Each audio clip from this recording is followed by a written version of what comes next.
I'm Julianne Good, and this is Psych One-on-One. Welcome. We are here to make psychology understandable with tips for you and your family to make your life easier. Tonight, my special guest is Dr. Ehsan Garajadoghi. He is a clinical psychologist and the CEO of Indivo Treatment Partners. We are going to be talking about pain pill addiction and the epidemic that it has become in America. I would like to dedicate this show to two of my friends who have passed within the last 5 years of pain pill addiction. The first one is Rachel. She was a successful veterinarian, and the other woman is Mary Lou, and I worked with her for several years. This is a very deep subject for me, having had lost two really good friends to something that should not have happened. So, Dr. Garajadoghi, hi, how are you doing? Doing great. Thank you very much, Julianne. And thank you for being a guest again. Dr. Garajadoghi was on my show originally about 4 shows in last year, and we were talking about couples sex therapy. So if you want to go back to that show, it's still in iTunes, and it was a great show. I appreciate you being on again. Absolutely. You're very welcome. It's a pleasure. So, Dr. Garajadoghi, can you tell us a little bit about your background, please? Well, do you have about 3 hours? We could split this up into 3 shows. 3 shows, yeah. Well, very quickly, perhaps, as it pertains to today's discussion, I'm a licensed clinical psychologist as well as a part-time professor at a few local universities, and I work a lot in the field of addiction. Has been my passion, actually, to a greater extent because of a loss myself or in my family with my father, and so it's very close to my heart. And I lost a person, and I know that how it feels, where the whole family is really kind of impacted by, besides the individual who is struggling with, whether it is prescription abuse or illicit drugs or even just alcohol. And so over, I would say, the past 8 years, I have worked with a lot of individuals, couples, and families struggling with substance abuse, and it has been in various settings, whether it was at residential treatment centers or intensive outpatient clinics, or even recently in my own private practice. And so that kind of wraps up, I would say, my clinical experience within this field, and also the academic part. As part of the teaching experience, I oversee a lot of practicum and internship students, and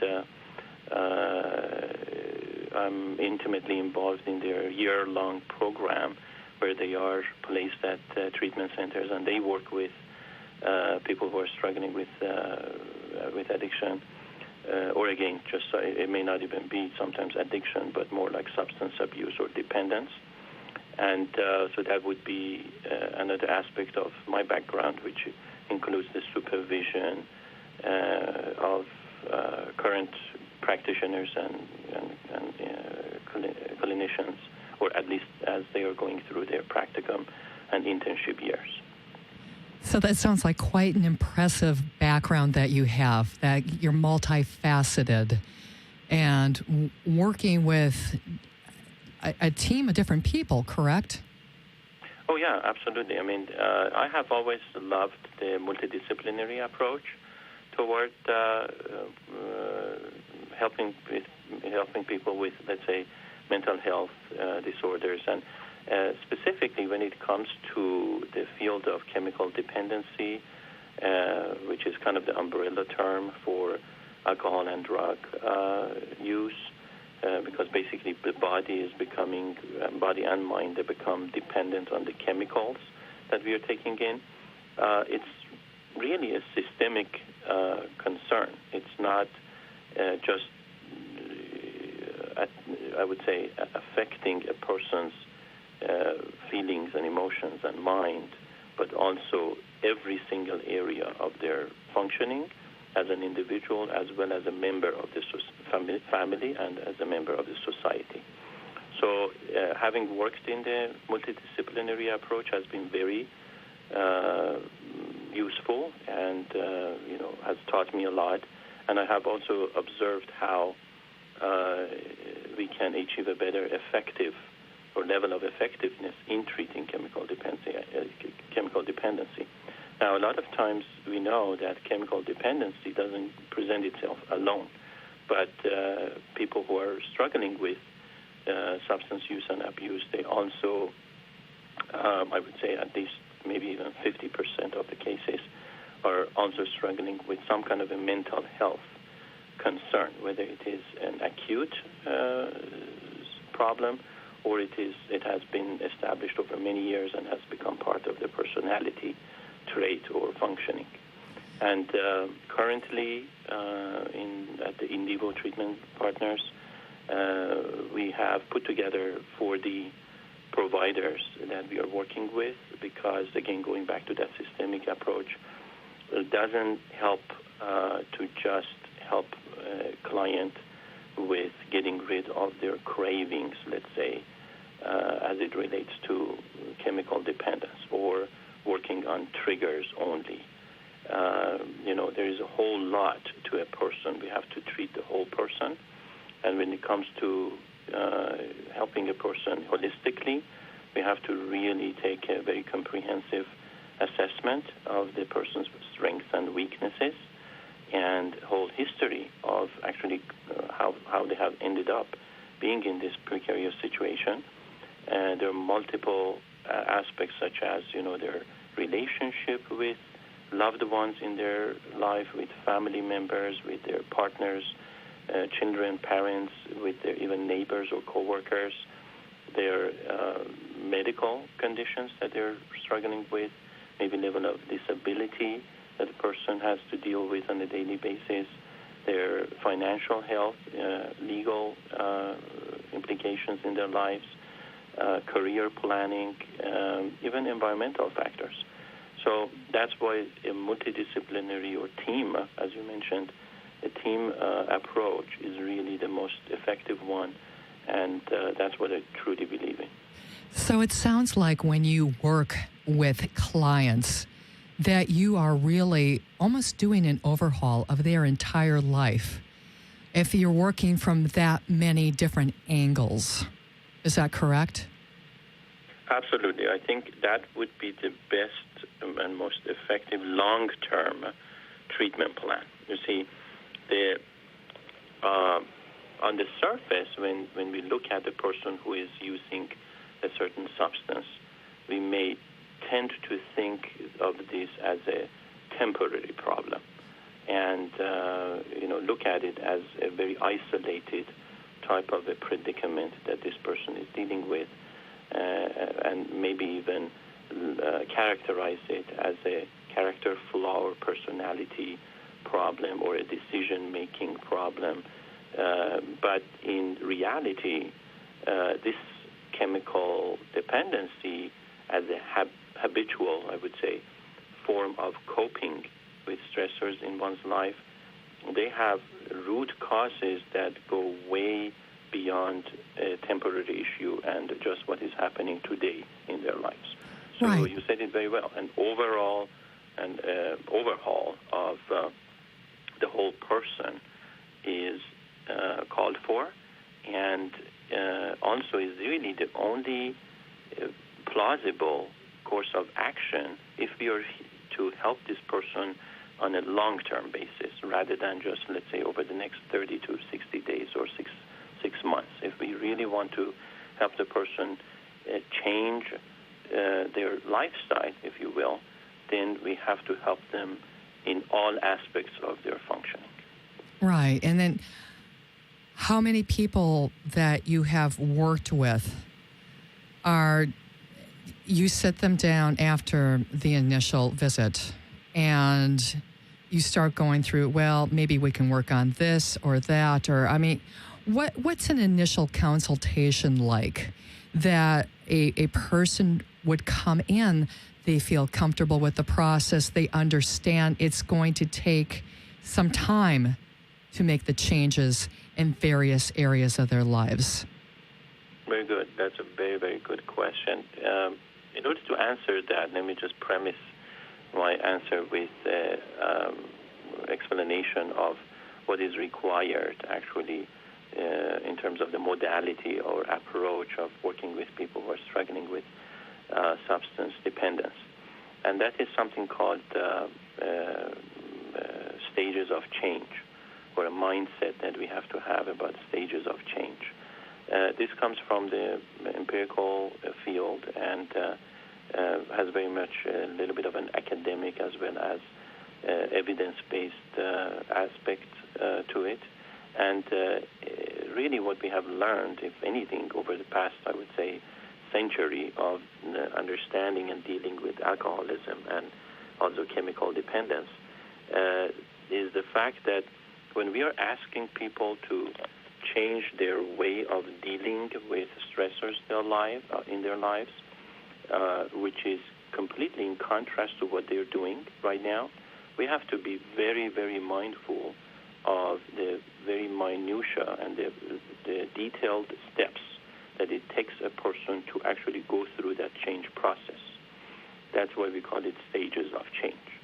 So rather than thinking that a change from one way of dealing with a stressor to a completely different way would be a one-step approach, we have to become aware of the fact that it actually takes 5 to 6 different steps to go from one state of the mind and being in this world to a different step or to different stage or state of the mind. So that information is brought up within the initial session. Then it's like, okay, this is not going to be a quick fix. Exactly. I hope that the clinician has that mindset, that they know, they can't expect a lot more than what the client is capable of doing, and that is based on their motivation. In fact, the modality that we use in this field is called motivational interviewing or motivational change. So an astute or skilled clinician would work with the client where they are at. And let's say they may be at stage 1, and there should be no expectation for the client to move to stage 3. So we have to really work with them and help them to move from stage 1 to stage 2, and then over time, moving from stage 2 to 3 and so forth and so on.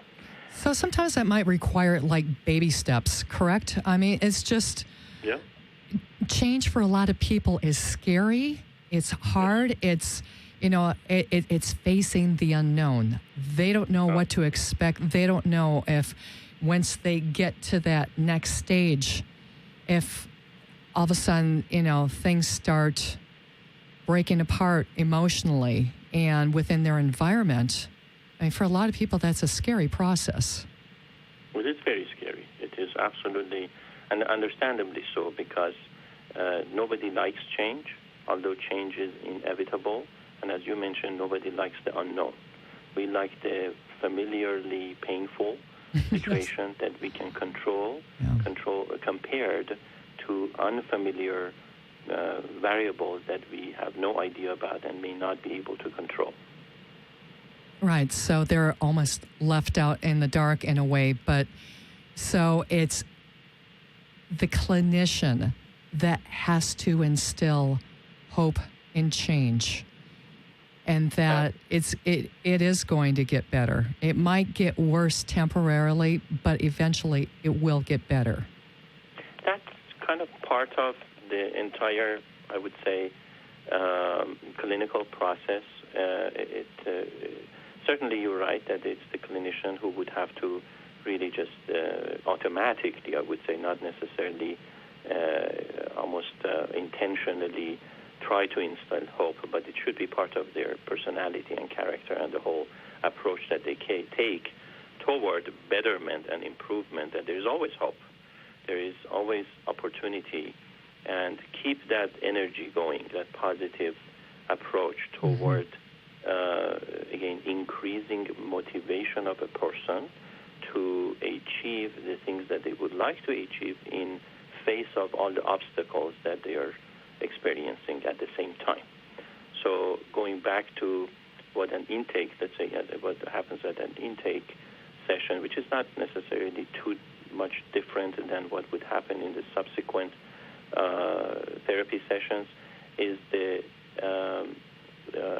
I would say, very facilitative stance that the clinician would take in understanding the client, in helping them make sense and meaning of what is happening to them, discover aspects of their strengths, and really kind of gaining confidence and knowledge and skills in the process of moving from almost a state of inability and helplessness toward this problem toward a state of very motivated, to some extent excited and capable sense of agency, that they can do this, they can overcome it, they will take certain steps to get there, but not only there is hope, but also there are actual tools, people, resources,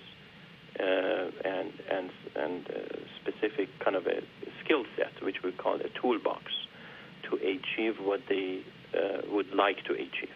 Mm-hmm. So get them really involved as much as possible, excited for making that change, excited for seeing possibilities in front of them, which they may not have seen before because they were under the influence of, alcohol, drugs, whatever, and trying to get them to start dreaming again.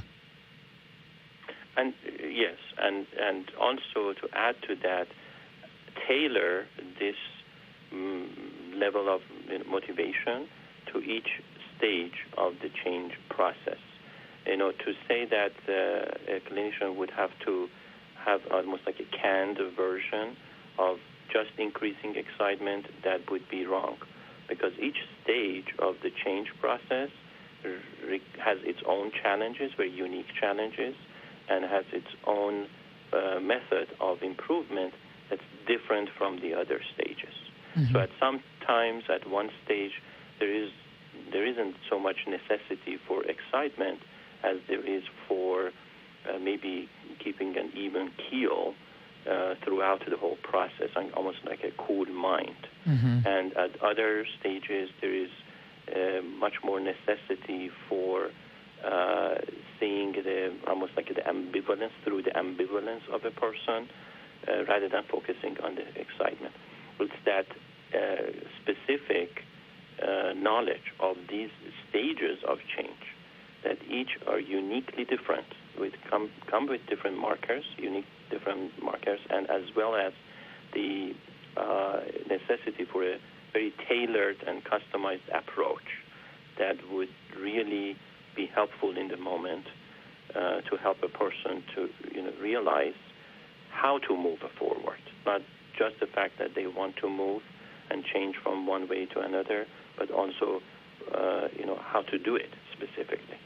Right, and then not be tempted to relapse and go back and, go back to familiar territory again is a huge challenge. At this point, I would like to invite the listeners to call in and join Dr. Garajadagi and myself, also known as Dr. G. The number is 800-893-9562. Again, that's 800-893-9562. And Dr. Garajadagi, I would like to turn now to talking about the pain pill addiction problem in America. Can you talk about that a little bit, please?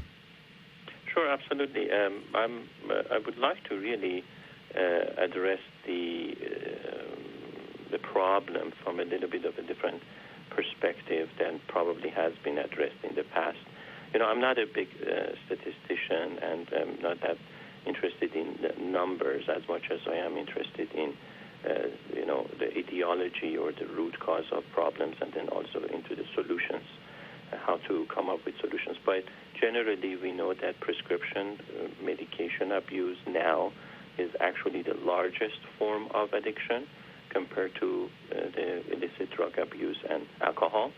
So it's really overtaking the whole industry by leaps and bounds. And it is becoming such a nuisance everywhere, whether it is for families or individuals, for the industry in general, for the healthcare industry, for our hospitals, that people are slowly and gradually becoming quite aware of the problem. So I think there's that.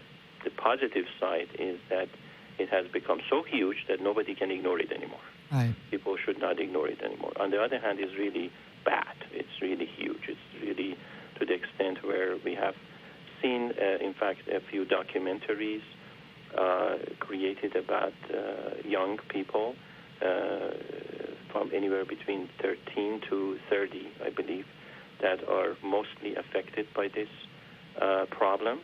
And simply there are certain reasons for it. So prescription meds are part of the medical, practice, where when people have pain for various reasons, they can easily get prescribed pain medication. So that's kind of an ingrained part of our society and a part of our medical system. So there is some acceptability toward it, just as much as we have alcohol almost everywhere in our homes and even offices or parties. Everywhere you go, there's alcohol. So is prescription medication in every household, because a lot of people are struggling with painful experiences. And, this is the whole premise of pain management. Doctors, more or less, and also hospitals, are more or less required to give pain medication in order to reduce pain. It's just part of our functioning. So there's a huge prevalence and availability of prescription medication for pain medication, and then they end up being kind of unregulated because they end up in these bottles everywhere, whether it is in the medicine cabinets of some parents of certain younger individuals, or just kind of stashed up somewhere in a drawer or a cabinet, somewhere in the home of people. And everybody can simply just have easy access to it because there's no other way of really getting rid of it or kind of controlling and regulating it. So we see more or less an epidemic. There are a few documentaries that have been made, such as Behind the Orange Curtain and which I saw last week. Yes, that was shocking. It was a documentary about the pain pill epidemic in South Orange County. And for viewers or for listeners who are not aware of Southern California culture, South Orange County is very wealthy. And this was a documentary specifically about parents talking about their children that they lost to pain pill addiction. They overdosed, they had heart attacks or strokes. I mean, it was painful to watch, but it was just, it was a wake-up. I mean, the panel that you had, Dr. G, was incredible. There were about 10 people that were speaking out about their personal experiences that they have had working with youth and the parents with trying to get off of these medications because they're so prevalent. It's part of the social norm in some circles down there, and it was heartbreaking to listen to the loss and of some of the children who, it was just an incredible experience, but definitely a wake-up call. Yes, it was. In fact, I mean, what stood out most for me was that one of the individuals, I think it was either the police officer or the DEA agent, who mentioned 4 people just died that week. Yes, I was just, and he said by the end of next week it's going to be 20 people. It's just horrendous.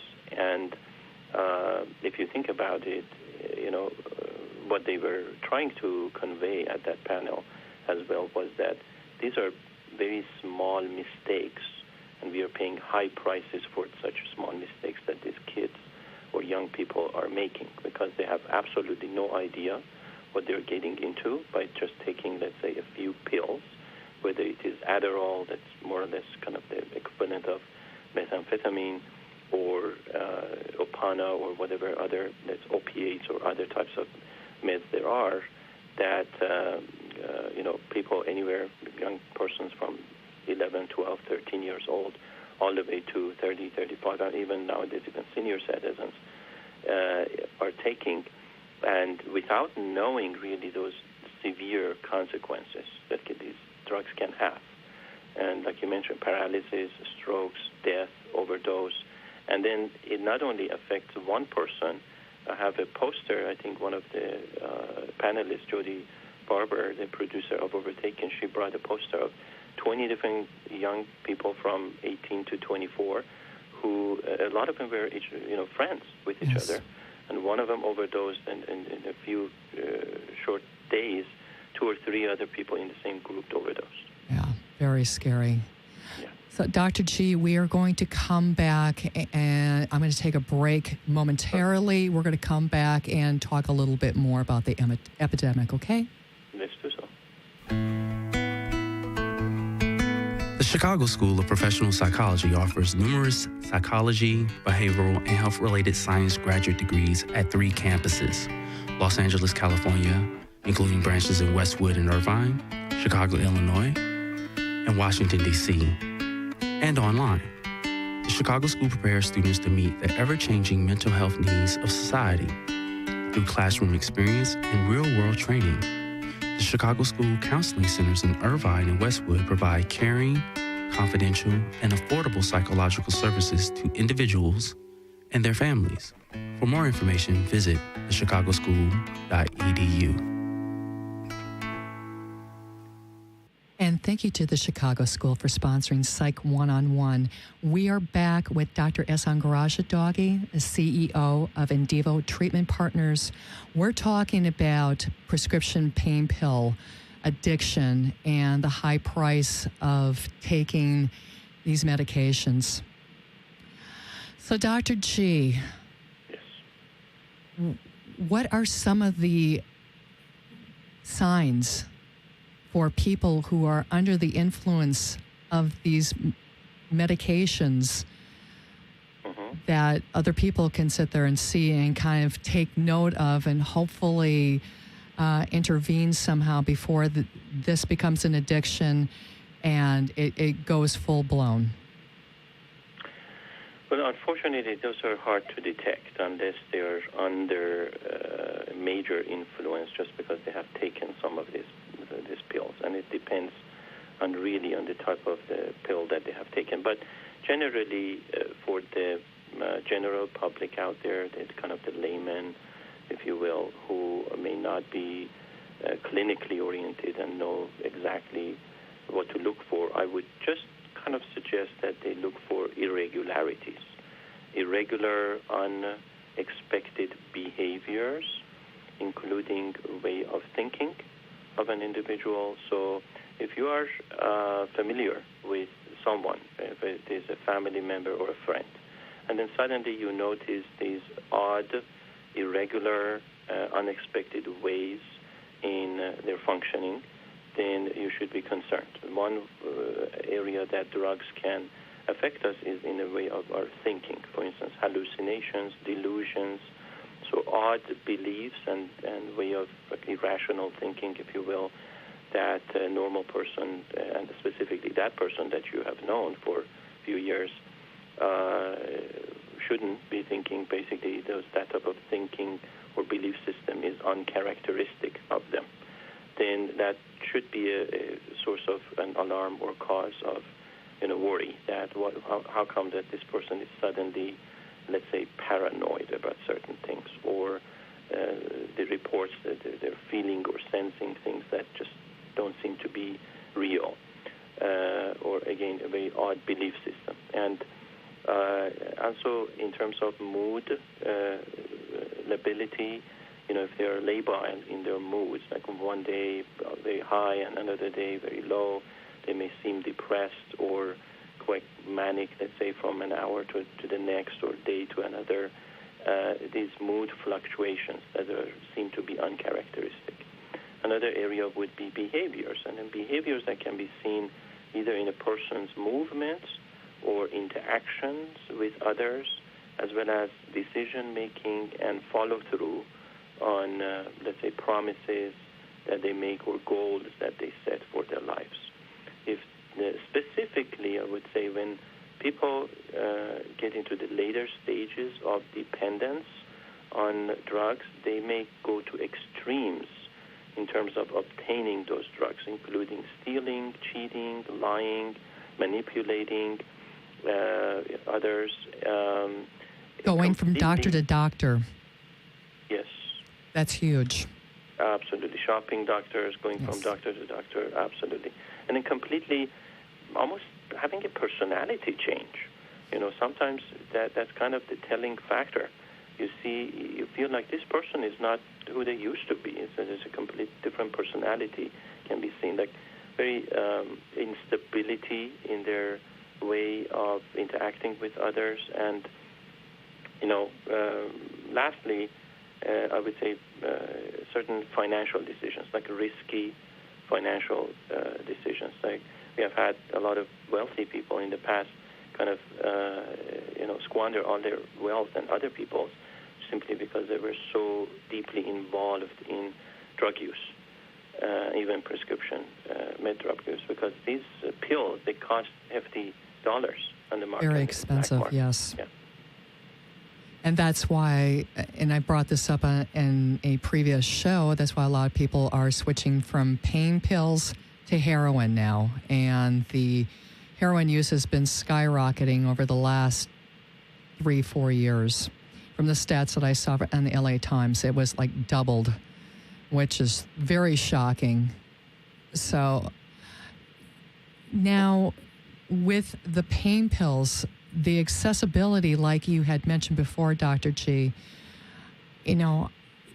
somebody can go into other people's homes and just, use the restroom or whatever and start going into their medicine cabinet or start looking around and like with some of the kids, they just, start grabbing pills where they can, and then they have, pill parties. I don't know what they call them, but, it's pretty well in the news now where, hey, let's have a good time. Let's throw whatever prescription drugs you have in this bag and grab a handful and off you go. And, let's get high. Let's have fun. So. Yes.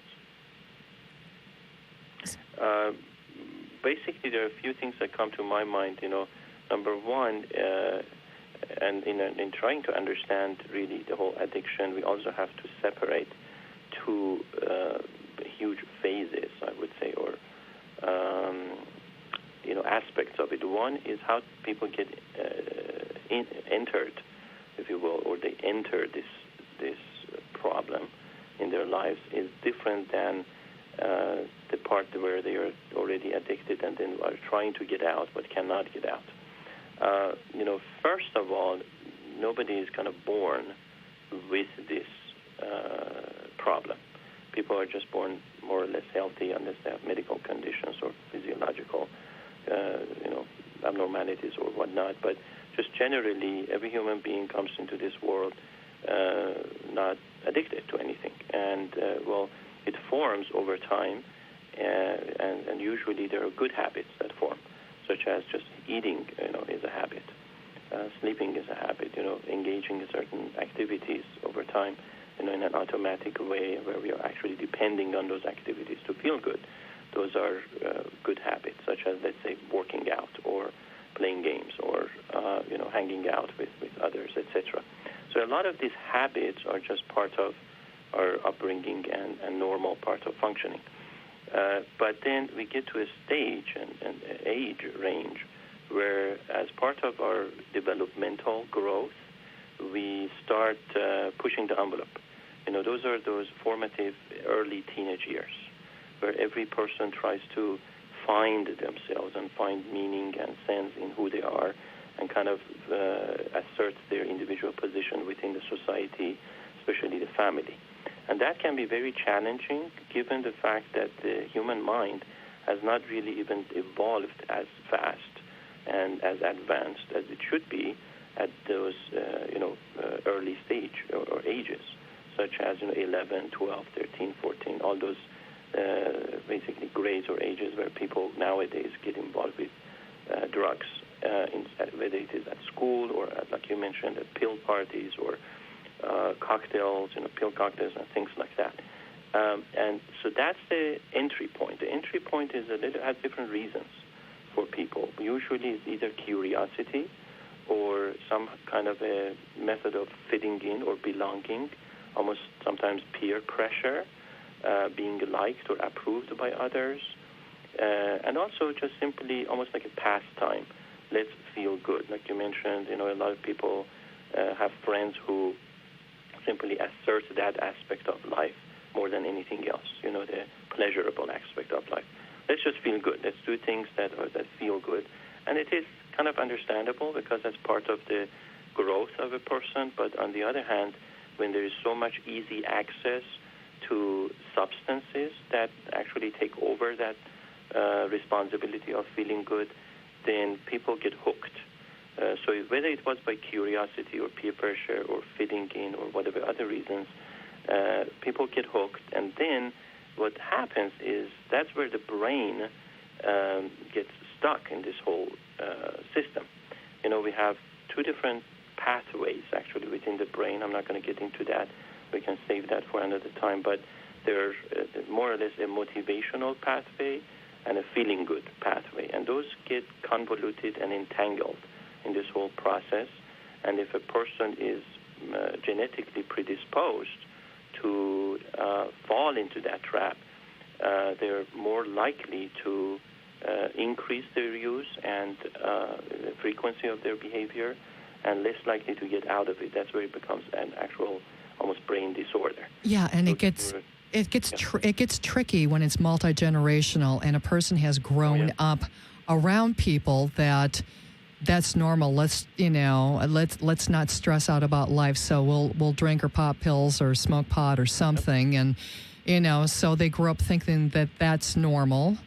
Mm-hmm. Or one or both of the parents are addicts, and it's like that, like you said, that that genetic predisposition to get into it.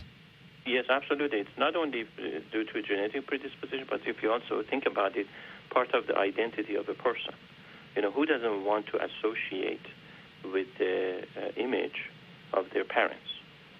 Generally, that's just part of our, pride to be proud of being somebody who is very, very close in terms of features and traits and so forth, and almost like a copy or clone of their significant people that have some meaning and importance in their lives, especially parents. So if a parent is a drug user or alcoholic or whoever, who's basically been growing up with that and condoned it over time, then we have a much harder time to put that image outside and kind of remove that from our lifestyle. So there's a cultural component, family component to it too. Yeah, and it always amazes me when I meet people, especially siblings. One can be an addict. The other one has never used at all because they just walked away. They were almost like an outsider to that whole system. And they just said, nope, not going to touch it, not going to do it. I've seen the destruction that it causes. And that always fascinates me to see how, two or more siblings can grow up in the same household and take completely different paths once it comes to drug use and abuse. That's very interesting that you bring that up, because clinically, this is what I have seen to be the most effective and powerful way, if you will, of kicking the habit and for good. It's that discordance between a person's identity and the drug use. If there is concordance, or simply being on the same page or frequency, where a person feels that this behavior can easily fit into their identity and personality, they don't feel alien toward this behavior, they will have a much harder time kicking that habit compared to others who simply, in terms of their philosophy, their worldview, their identity, the way they identify themselves, they have a harder time to incorporate the addictive behavior or substance use or abuse or dependence as part of their reality. And that's what we call the discordance. So, I've seen that many times, especially when it comes to one of the most difficult and complex addictions to get rid of, which is actually smoking cigarettes. As we know, smoking cigarettes is really difficult. There are not only multiple cultural, habitual components to it, but also there are two different neural pathways that are being affected by nicotine as compared to most of the other substances that mostly affect primarily one neural pathway. And, unless a person wants to dissociate themselves or differentiate themselves from the entire identity of a smoker, they will have a very, very complex and hard time getting rid of smoking. I've seen that many, many times in my practice. Right, and it is a social component, and any of this use is a social component. It's like if a person decides to quit or cut back, then all of a sudden they're almost an outsider within their group. What do they do then? Do they have to go and make new friends, hang out with new people, isolate themselves? I mean, there's different components to that as to once they cut back or they stop altogether, what do they do socially? Where is their support system then? Absolutely. I think that is when I call for family therapy and a systemic approach. That is the part that I wanted to really bring up, and I've talked about that in the panel last week. We have a complex, paradoxical phenomenon which kind of escapes most people. We are not aware of the fact that we have this clash of principles going on here in our society. On the one hand, we have addiction and treatment of addiction, which requires a very systemic and collaborative approach. That means, as we talked earlier, like a team approach or multidisciplinary approach, which would really entail the help of a family, of the members of the family that have grown up with the person who is struggling with addiction. Because as much as it is a chemical problem or a motivational problem or a decision-making problem, it's also a relational problem. The underlying deficits that ultimately lead to the symptom are problems in the relationships. People are suffering from disconnections, from being disconnected from one another, and as well as just the presentation of the significant people in their lives, which is signified by concepts that we call love and spirituality and humanity and so forth. A lot of individuals who are dealing with addiction, they can't get rid of it. They feel that emptiness inside, emptiness from themselves, disconnection from themselves, from a meaning and making sense of life, as well as from people in general in their lives, whether these are close friends or family members or just co-workers, neighbors, and people in the society. And so that's the systemic approach we would have to take. But on the other hand, we live in a society that puts a lot of importance and value on individualistic or individual performance. We are very much driven from that aspect of a person's both failures and successes are attributable to their individual decision-making and their merits and efforts and virtues that they put in as a person. So we have this dilemma going on. We're generally putting the blame, if you will, on the addicts, that they have gotten into it in the first place because of their own fault and decision-making, and also that they cannot get out of it because, again, of their own fault and decision-making. Whereas, the first part may be true. That the person, due to curiosity and peer influence or whatnot, or just wanting to fit in, has chosen to use something or kind of go with the flow. And that's how they got into it. But not so with the second part, which is getting out of the problem. People who are simply dependent on substances, they cannot just stop this thing or cure the disease, the brain disease that they're dealing with, by simply making a choice, a conscious choice. We have to come together systemically to help them. And that's a paradox that we have in this, at least in this society. Right. So as we're starting to wrap up, Dr. G, can you talk about the multi-team approach within the Indivo treatment partner system? Sure, absolutely. Well, first of all, what we do, let me share with you what Indivo stands for. Indivo basically stands for independent, development, and evolvement. And we have chosen this for a reason. Because first of all, our goal is not just recovery. A lot of people say, I am in a recovery. And our understanding is that a person, in order to completely heal, they need to move beyond the recovery. They need to evolve. And in order to do so, they have to do two things. They need to gain independence from that coping style. And secondly, they have to develop themselves in multiple facets. And this is only possible if we bring in a team of professionals who know what they're doing and help the person from A to Z. And it starts first with a very integrative, holistic, and comprehensive assessment that really delves into all areas of functioning of a person, which is usually done by a clinical psychologist or psychiatrist that we have on board. And then it moves into a thorough development and treatment plan. That plan can be, basically a few pages long that really go back to the strengths and weaknesses of the person, looks at what they need in each area of functioning, be it, for instance, career planning, relationship repair, dealing with a person's thoughts or feelings or behaviors, even spirituality, and even sensory and motor experiences of the body. So we look into a lot of areas of functioning, as I mentioned, and come up with a long-term, life-changing treatment plan that doesn't stop when, let's say, an outpatient program or the residential program stops.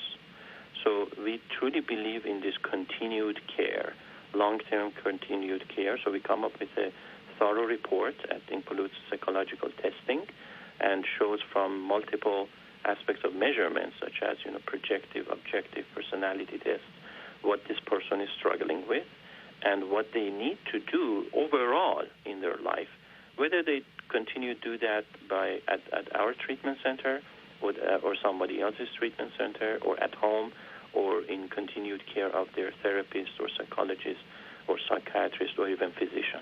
It's basically a roadmap for healing. So you really get to know your clients well and work with them on an individualistic planning concept and, become, like I said, become treatment partners with them versus, you sitting there and telling them you should do this and you should do that, which, a lot of addicts go through in their social circle. The should. Other people are sitting there and trying to diagnose them and telling them they need to do this, they need to do that.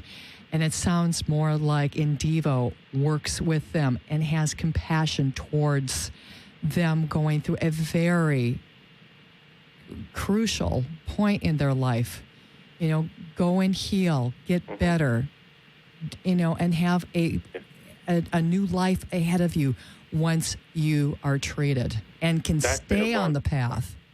Exactly. We want to help the person evolve beyond this problem. And the only way they can really do so is to realize who they are. Yes, make a commitment to themselves. The way we can do that is just by this thorough assessment, treatment planning by a licensed, professional staff and team of individuals, because not every one person knows everything.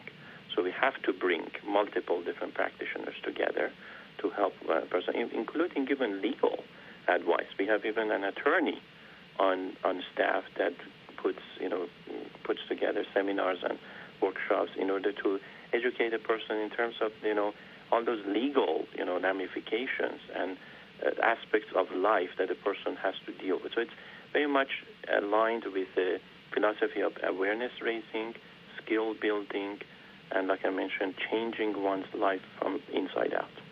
Yes, so important.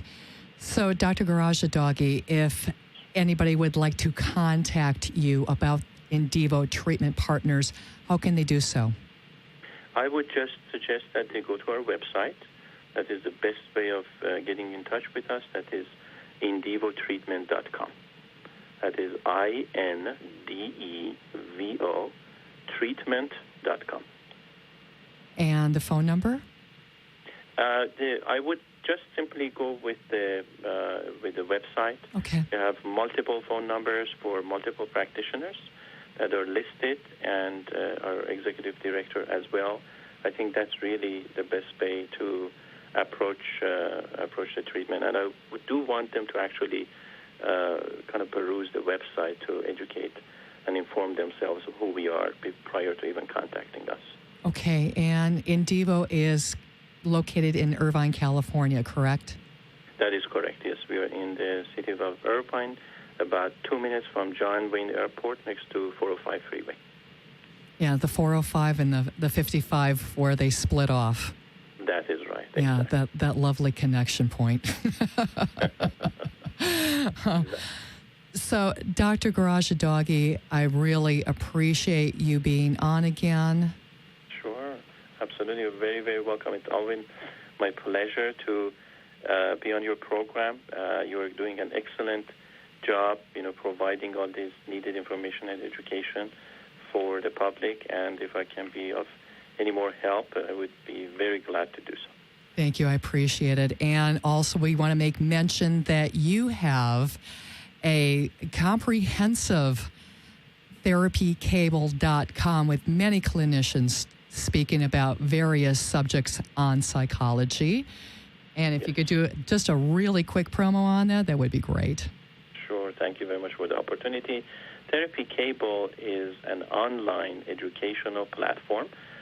We have created this website, which is a collection of therapy videos that delve into the whole aspect of benefit of therapy. We want to break the stigma around therapy so that people don't see it anymore as threatening or negative, and actually learn how easy it is to really get in touch with practitioners and learn from them, and that is something that everybody can do.